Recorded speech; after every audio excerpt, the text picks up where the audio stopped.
So, hello guys, today we'll be studying strategic management chapter 4 corporate level strategies। तो हम लोग ये कैसे पढ़ने वाले हैं, बेसिकली मैं आपको एक मेरे नोट्स या फिर पीपीटी बोल सकते हो जो मैं आपको प्रेजेंट करने वाला हूँ। और आपको कुछ नहीं करना, आपको एक 200 पेज की बुक और पेन लेके बैठना है और नोट्स को नोट डाउन करना और मुझे सुनते जाना है।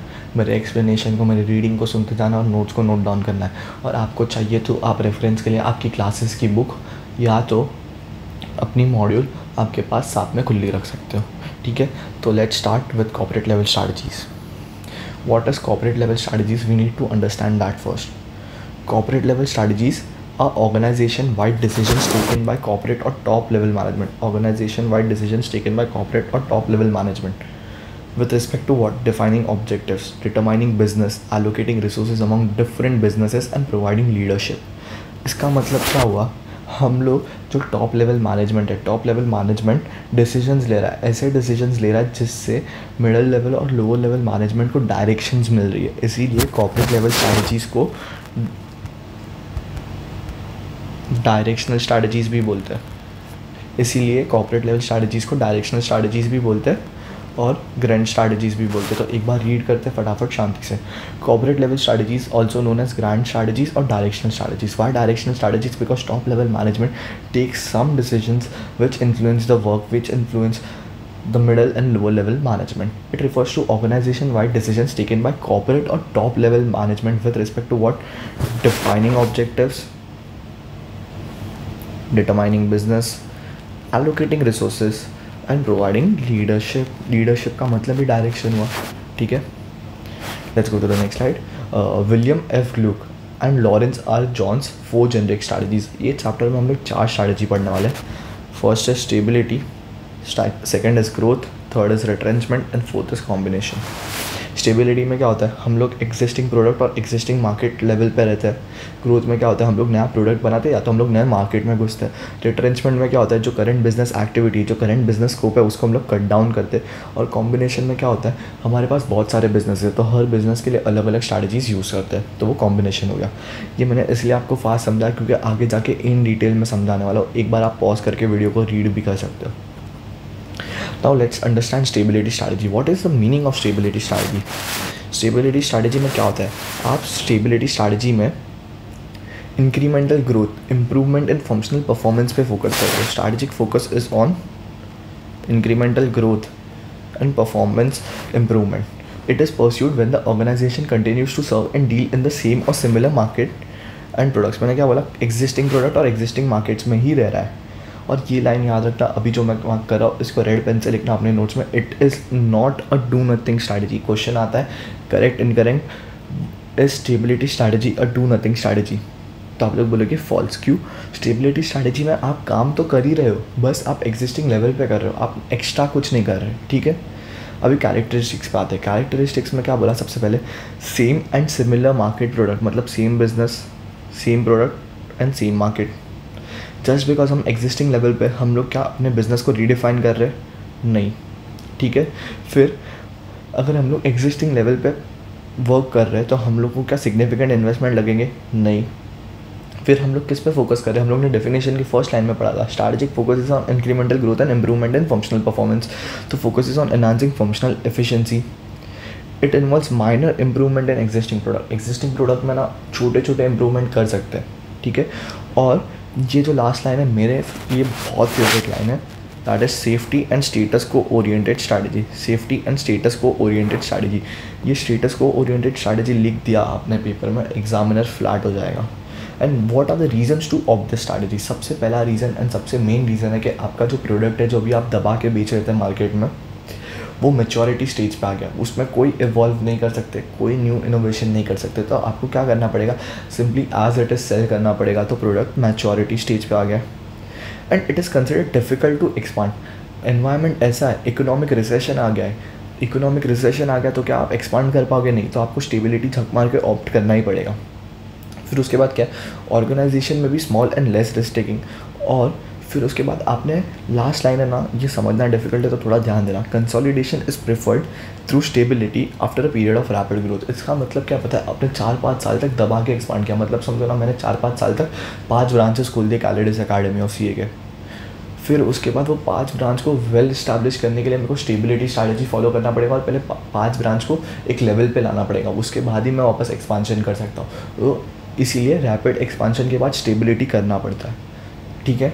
This are the reasons for opting the strategy. तो इस पर क्वेश्चन क्या आ सकते हैं, explain the characteristics of stability strategy. तो आप पहले स्टेबिलिटी स्ट्रैटेजी को डिफाइन करोगे और उसके कैरेक्टरिस्टिक्स लिखोगे। सेकंड क्वेश्चन क्या आ सकते हैं, what are the reasons to opt the strategy. तो सेम स्टेबिलिटी स्ट्रैटेजी को डिफाइन किया और उसके रीजंस लिख दिए, ठीक है।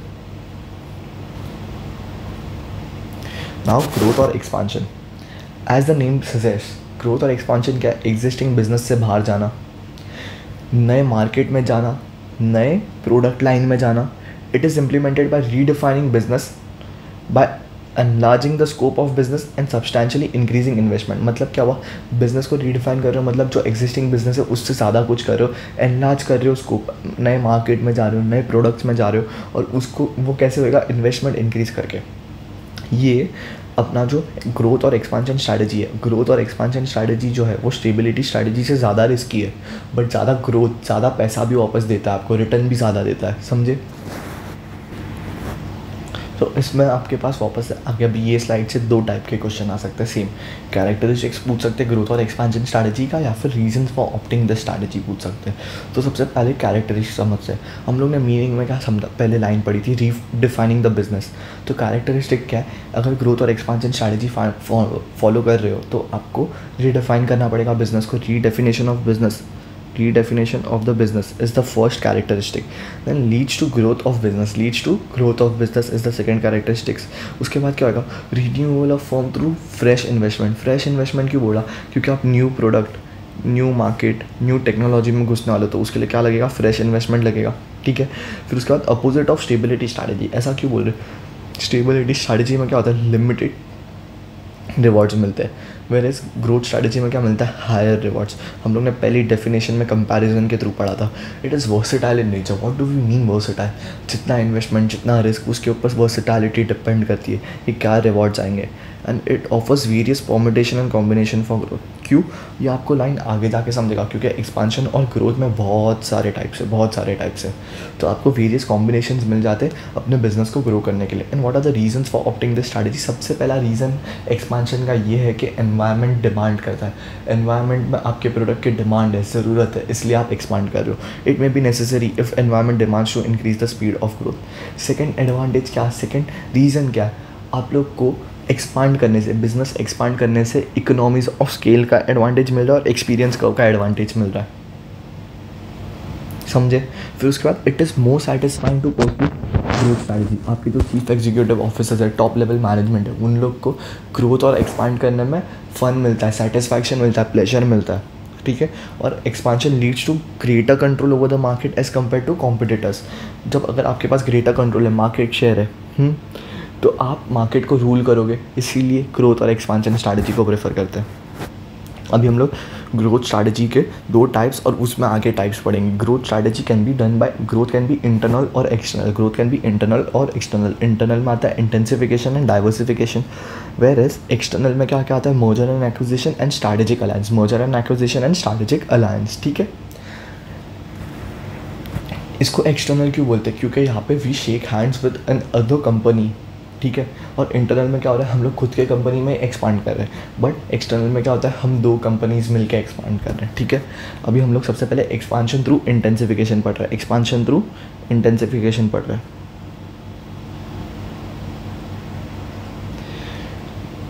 अगर आपको एक्सपांशन थ्रू इंटेंसिफिकेशन पढ़ना ना, तो मैं अभी जो वर्ड्स बोल रहा हूँ हिंदी में वैसा का वैसा आपके नोट्स में लिखना। What is market penetration. Market penetration मतलब क्या बताएं, एग्जिस्टिंग मार्केट में अपना एग्जिस्टिंग प्रोडक्ट दबा के बेचो।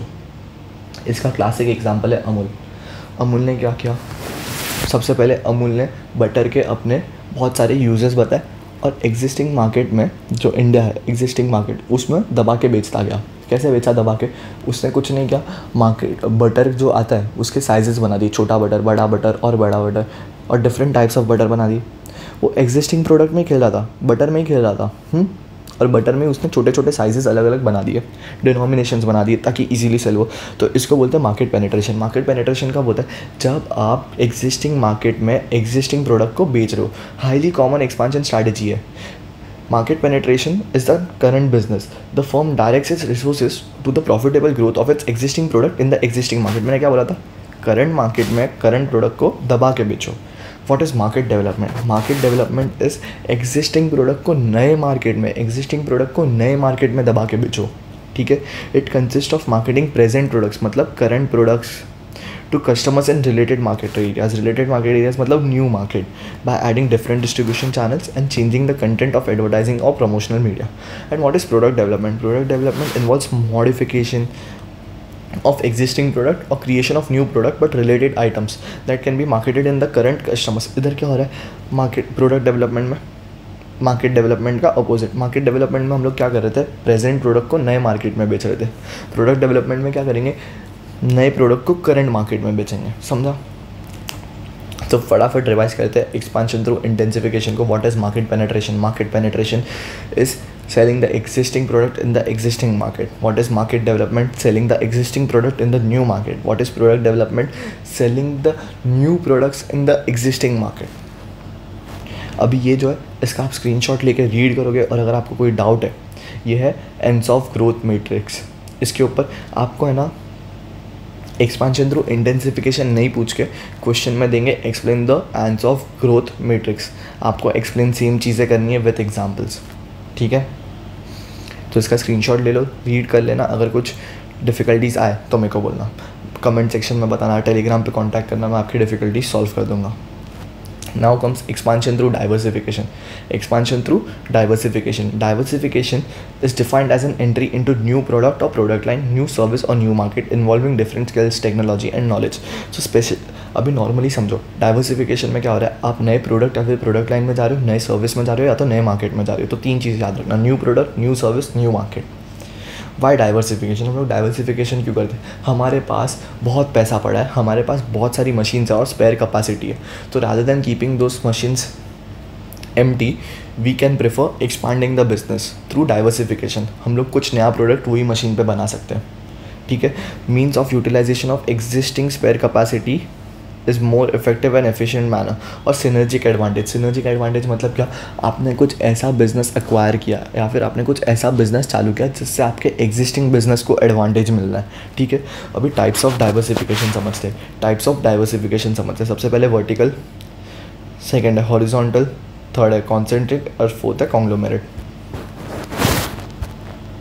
अभी वर्टिकली इंटीग्रेटेड डाइवर्सिफिकेशन, इसमें ना मैं आपको ट्रिक बता रहा हूँ। वर्टिकली को है ना कैसे रीड करोगे पता है, वर्ती यानी खाली, वर्ती यानी खाली, वर्टिकली वर्ती यानी खाली। वर्टिकली मतलब क्या, वर्ती यानी खाली, वर्ती मीन्स फॉरवर्ड, खाली मतलब बैकवर्ड। इसमें क्या हो रहा है पता है, आपका जो एग्जिस्टिंग बिजनेस है ना, आप उससे एक स्टेप आगे जा रहे हो या तो एक स्टेप पीछे आ रहे हो। What do I mean by एक स्टेप आगे जा रहे हो? एक स्टेप आगे जा रहे हो मतलब समझो आप किसी डिस्ट्रीब्यूशन का धंधा चालू कर रहे हो, मतलब आप जो एग्जिस्टिंग प्रोडक्ट बना रहे हो उसका ही डिस्ट्रीब्यूशन का धंधा चालू कर रहे हो। और एक स्टेप पीछे जाना मतलब क्या, एक स्टेप पीछे जाना मतलब आप जो प्रोडक्ट बना रहे हो उसके रॉ मटेरियल्स का बिजनेस चालू कर रहे हो। मैं एक बार रीड करूँगा, आपको बहुत ईजिली समझेगा। Firm engage in businesses that are vertically related to the existing businesses. It moves forward और backward in the value chain. Forward integration, moving forward in the value chain and enters business that uses the output of existing product. मतलब existing product, अभी आप car manufacturer हो, अपने car manufacturer हो, आपने distribution channel या फिर showroom खरीदा और शोरूम खोला, तो आप क्या कर रहे हो, आपका जो एग्जिस्टिंग प्रोडक्ट है दैट इज़ कार, उसको आप अपने नए बिजनेस में एज अ सप्लाई यूज़ कर रहे हो। और बैकवर्ड इंटीग्रेशन क्या है, moving backward in the value chain that is entering business of supplying the raw materials. मतलब कार में क्या चाहिए, इंजन चाहिए, तो इंजन मैन्युफैक्चरिंग खोल रहे हो आप, या फिर स्टील चाहिए, स्टील का खोल रहे हो। इसका क्लासिक एग्जांपल है टाटा स्टील। टाटा स्टील ने किया बैकवर्ड इंटीग्रेशन। कैसे? टाटा मोटर्स में क्या चाहिए उसको, स्टील लगेगा, तो उसने टाटा स्टील खोला, समझा। वैसे अभी horizontally integrated diversification, horizontally integrated diversification मतलब same line. It involves acquisition of similar business operating at same stage of product and marketing chain. मतलब क्या, आप ऐसे बिजनेस को एक्वायर कर रहे हो जो आपके करंट बिजनेस से सिमिलर है और सेम स्टेज ऑफ प्रोडक्ट और मार्केटिंग चेन में है। It may be competitors product और बाय प्रोडक्ट और कॉम्प्लीमेंट्री प्रोडक्ट, ठीक है। अभी कॉन्सेंट्रिक डाइवर्सिफिकेशन समझते हैं। Here new business is link to the existing business.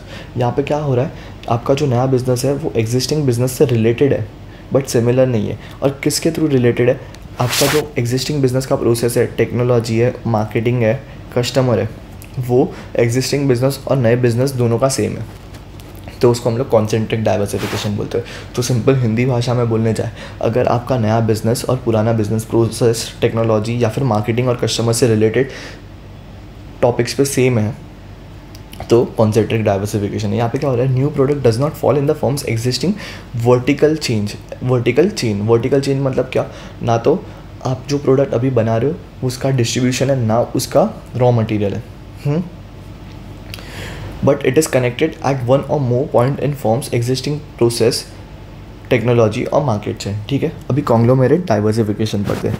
Your new product is completely different from the existing product, मतलब कोई रिलेशन ही नहीं, बिना सर पैर की बात करते ना वैसे आपका जो एग्जिस्टिंग बिजनेस है और नया बिजनेस है उसमें कोई रिलेशन ही नहीं है। इसका क्लासिक एग्जांपल है विजय माल्या। वाई विजय माल्या, एक तो किंगफिशर बेवड़ा, हाँ, दूसरा किंगफिशर एयरलाइन, क्या रिलेशन है इसमें, तुम ही सोचो, समझा अभी। No linkage between the new and existing business.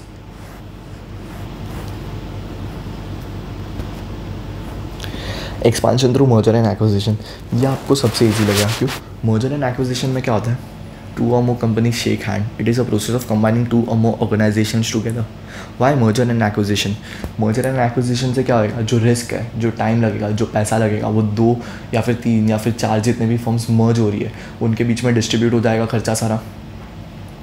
इससे क्या होगा, जो अभी कंपनी ए और कंपनी बी है, कंपनी ए रॉ मटेरियल में वेल इस्टेब्लिश्ड है और कंपनी बी डिस्ट्रीब्यूशन में वेल इस्टेब्लिश्ड है। If they shake hands, synergy बनेगा, उनके बीच में के डिफरेंसेस खत्म हो जाएंगे। ठीक है, तो why merger and acquisition helps organisation to bypass, avoid or circumvent time and risk involved in initial stage of expansion.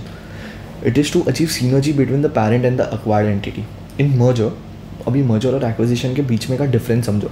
Merger में क्या हो रहा है, 2 और more companies come together for mutual benefit, that is to increase the strength and resources. ये होता है friendly term पे, बट एक्विजिशन क्या होता है, अनफ्रेंडली टर्म पे। एक्विजिशन में क्या होता है, जो ज़्यादा स्ट्रॉन्ग कंपनी, जो फाइनेंशियली स्ट्रॉन्ग ऑर्गेनाइजेशन है, वो दूसरे ऑर्गेनाइजेशन का कंट्रोल ले लेती है। भाई टाइप्स ऑफ मर्जर्स पढ़ते हैं। टाइप्स ऑफ मर्जर्स में सेम है, देखो, वर्टिकल है, हॉरिजॉन्टल है, कॉन्ग्लोमेरेट है, बट कॉन्सेंट्रिक के बदले क्या है, कोजेनरिक। ठीक है, ये याद रखना, कॉन्सेंट्रिक के बदले क्या है, कोजेनरिक।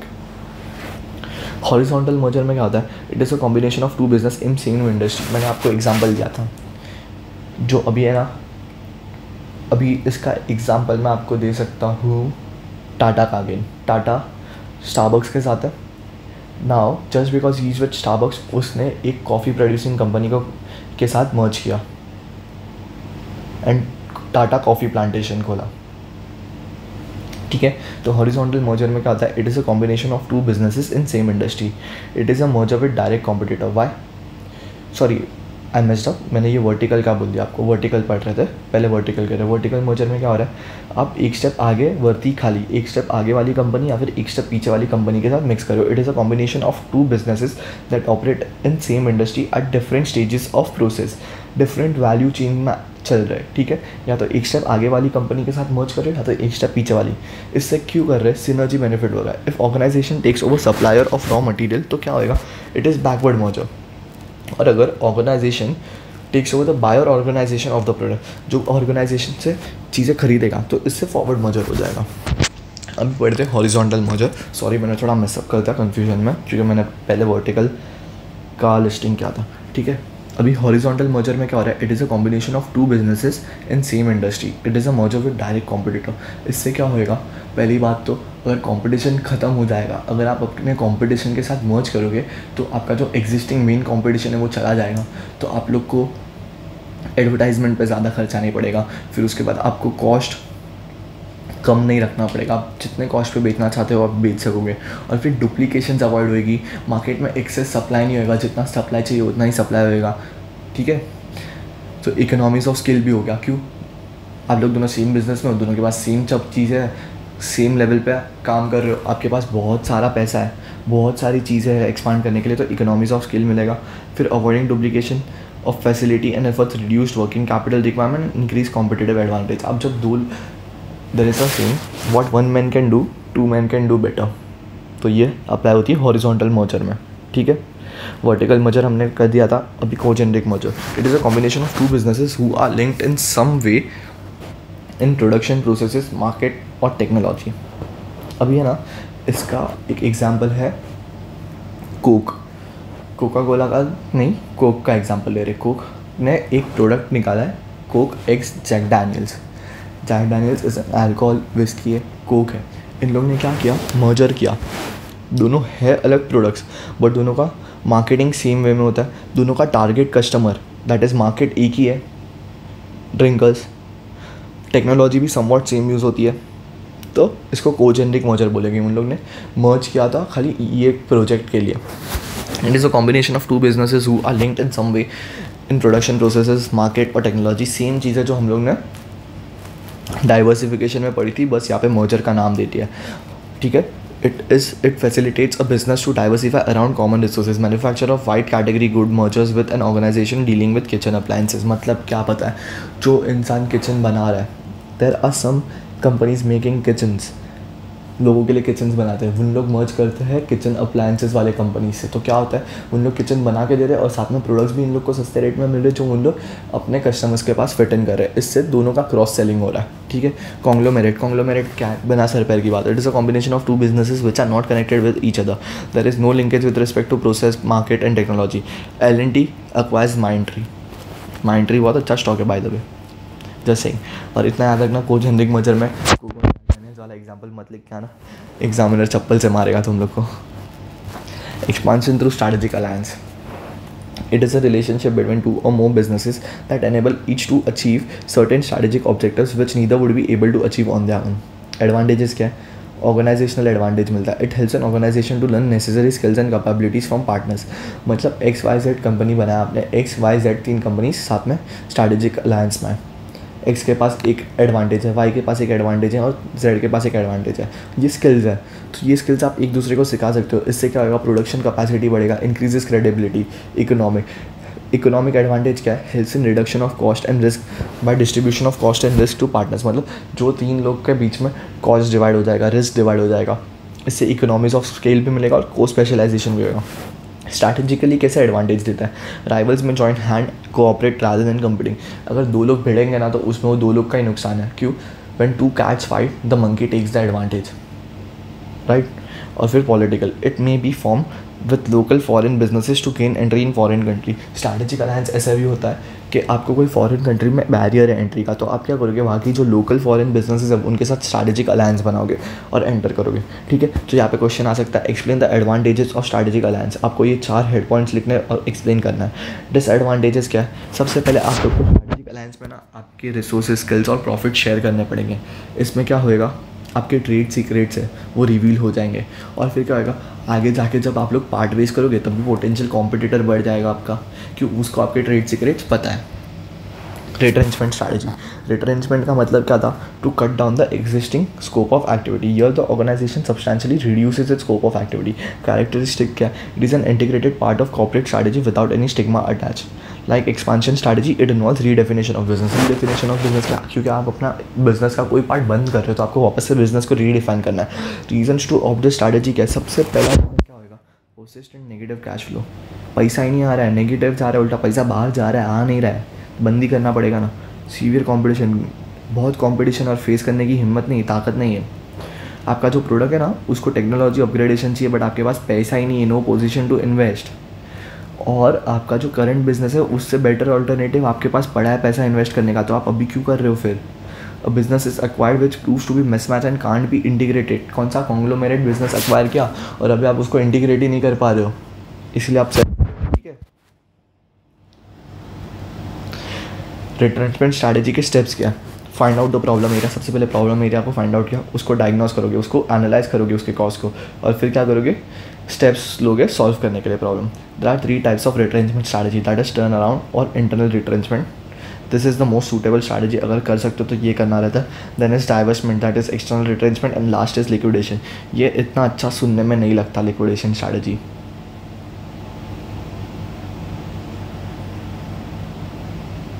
Turn around strategy, turn around strategy में क्या होता है, हम लोग का जो एग्जिस्टिंग बिजनेस है, हम लोग इंटरनल उसमें इंटरनल एफिशिएंसी को इम्प्रूव कर रहे हैं, ऑर्गेनाइजेशन का जो एग्जिस्टिंग बिजनेस है उसमें जो प्रॉब्लम्स है इंटरनली उसको हम लोग इम्प्रूव कर रहे हैं, हम लोग स्टेप्स ले रहे हैं टू रिवर्स द डिक्लाइन, मतलब लॉस मेकिंग कंपनी को प्रॉफिट मेकिंग कंपनी बनाने का ट्राई कर रहे हैं। इसमें ना सबसे ज़्यादा एक्सपेक्टेड क्वेश्चन क्या आता है पता है, जो मैंने अभी यहाँ पे ब्लैक में लिखा हुआ है, danger signals which points out that turn around strategy is needed. ऐसे कौन से हिंट्स है, ऐसे कौन से फैक्टर्स है जो आपको बता रहे कि turn around strategy is needed here. That is, सबसे पहले आपका प्रोडक्ट अनकॉम्पिटिटिव है या फिर आपका सर्विस अनकॉम्पिटिटिव है, आपका जो मार्केट शेयर है दिन ब दिन गिरते जा रहा है, मिस मैनेजमेंट हो रहा है, बहुत सारे स्टाफ है, एम्प्लॉय टर्नओवर रेशियो भी बढ़ रहा है और मोरल इतना लो है कि कोई लिमिट नहीं, deterioration in physical facility and persistent negative cash flow from business. ये 6 फैक्टर्स याद रखना। ये 6 फैक्टर्स क्या बताते हैं कि टर्न अराउंड स्ट्रैटेजी की ज़रूरत है। तो कैसे याद रखोगे, सबसे पहले अनकॉम्पिटिटिव प्रोडक्ट और सर्विस है, फिर डिक्लाइनिंग मार्केट शेयर है, फिर मिस मैनेजमेंट, ओवर स्टाफिंग है या फिर स्टाफ टर्न अराउंड रेशियो बहुत ज़्यादा है और लो मोरल है उनका, डिटोरिएशन इन फिजिकल फैसिलिटी और परसिस्टेंट नेगेटिव कैश फ्लो है। एक्शन प्लान, यहाँ पे मैंने सिर्फ हेड पॉइंट्स लिखे, इसके अंदर आपको थोड़ी स्टोरी OCM की तरह लिख के आनी पड़ेगी।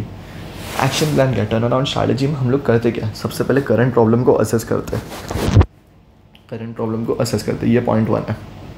सेकंड क्या, एनालाइज द सिचुएशन, ये 2 है। थर्ड क्या है, डेवलप स्ट्रैटेजिक प्लान। फोर्थ क्या है, implement an emergency action plan. And fourth is reconstructing the business to return to normal. मतलब क्या करोगे आप, सबसे पहले करंट प्रॉब्लम्स को असेस करोगे, फिर एनालाइज करोगे सिचुएशन को और उसके हिसाब से स्ट्रैटेजिक प्लान डेवलप करोगे, फिर ये स्ट्रैटेजिक प्लान को इम्प्लीमेंट करोगे और इमरजेंसी एक्शन प्लान पे, फिर उसके बाद आपको बिजनेस को रिकंस्ट्रक्ट करना है और नॉर्मल को लाना है। तो एक्शन प्लान में क्या पढ़ा हम लोगों ने, action plan for turn around strategy is what, assessment of current problem, analyse the situation and develop strategic plan, implementing an emergency action plan and reconstructing the business to return to normal. अभी important elements क्या है, तो यहाँ पे क्या क्या question आ सकते हैं, 3 क्वेश्चन है टर्न अराउंड स्ट्रैटेजी में। क्या, सबसे पहला क्वेश्चन है डेंजर सिग्नल्स वाला, सेकेंड क्वेश्चन है एक्शन प्लान, थर्ड क्वेश्चन है important elements of turn around strategy. Important elements of turn around strategy क्या है, सबसे पहले चेंज द टॉप मैनेजमेंट, किया आपने चेंज टॉप मैनेजमेंट को, उसके बाद क्या करोगे, क्विक कॉस्ट रिडक्शन करोगे, कॉस्ट में इतना रिडक्शन लाओगे कि आपका जो नेगेटिव कैश फ्लो है, परसिस्टेंट नेगेटिव कैश फ्लो, वो कम होता जाए, रेवेन्यू जनरेट करते जाओगे, एसेट को लिक्विडेट करोगे टू जनरेट कैश, और फिर इंटरनल कोऑर्डिनेशन को बढ़ाओगे और न्यूट्रलाइज करोगे एक्सटर्नल प्रेशर को। तो सबसे पहले क्या करोगे, चेंज टॉप मैनेजमेंट, सेकंड क्या करोगे, क्विक कॉस्ट रिडक्शन, थर्ड करोगे रेवेन्यू जनरेशन, फोर्थ करोगे एसेट लिक्विडेशन, फिफ्थ करोगे better internal coordination and neutralising external pressure. Better internal coordination हम लोग ने डेफिनेशन में पढ़ लिया। चेंज टॉप लेवल मैनेजमेंट क्योंकि टॉप लेवल मैनेजमेंट कुछ कर ही नहीं पा रही थी, इसके लिए नेगेटिव कैश फ्लो हुआ, ठीक है। कॉस्ट रिडक्शन क्योंकि बहुत ज़्यादा नेगेटिव कैश फ्लो है। रेवेन्यू जनरेशन क्योंकि रेवेन्यू जनरेट नहीं हो रहा है, इसकी वजह से ही क्या हो रहा है, नेगेटिव कैश फ्लो आ रहा है। और एसेट को लिक्विडेट करोगे to meet the cash needs और न्यूट्रलाइजिंग एक्सटर्नल प्रेशर। हम लोग पढ़ते हैं डाइवर्समेंट स्ट्रैटेजी क्या है, it involves the sale of a portion of business, major division और SBU। यहाँ पे आप पूरे बिजनेस को सेल नहीं कर रहे हो, आप बिजनेस के एक पार्ट को सेल कर रहे हो। Why, it is a part of rehabilitation strategy, it is adopted when turn around strategy is attempted but fail. आपने टर्न अराउंड अडॉप्ट किया बट आप फेल हो गए, तो आप क्या करोगे, सबसे जो ज़्यादा लॉस मेकिंग पार्ट है बिजनेस का, आप उसको सेल कर रहे हो। हाँ, उसके बाद liquidation strategy is the most extreme step. ये बहुत गंदा स्टेप है, बहुत अनअट्रैक्टिव पार्ट है रिट्रेंचमेंट स्ट्रैटेजी का। It is considered as the last resort, मतलब आपने सबसे पहले किया टर्न अराउंड फेल हो गया, तो आपने डाइवेस्टमेंट किया और आपने सबसे ज़्यादा loss making part of business को सेल कर दिया। स्टिल नेगेटिव और परसिस्टेंट नेगेटिव कैश फ्लो है, तो आप क्या करोगे, लिक्विडेशन स्ट्रैटेजी को अडॉप्ट करोगे। ये सबसे लास्ट रिजॉर्ट है। क्या होगा इसमें, इसके वजह से क्या होएगा, और हम लोग इसको लास्ट रिजॉर्ट क्यों कंसिडर करते हैं, हम लोग लास्ट रिजॉर्ट इसीलिए कंसिडर करते हैं बिकॉज इससे एम्प्लॉयमेंट का लॉस होता है, फ्यूचर अपॉर्चुनिटीज़ का लॉस होता है और एक फेलियर का टैग लग जाता है, समझे। और हम लोग क्यों अडॉप्ट करते हैं इसको, क्योंकि there is a saying that dead business is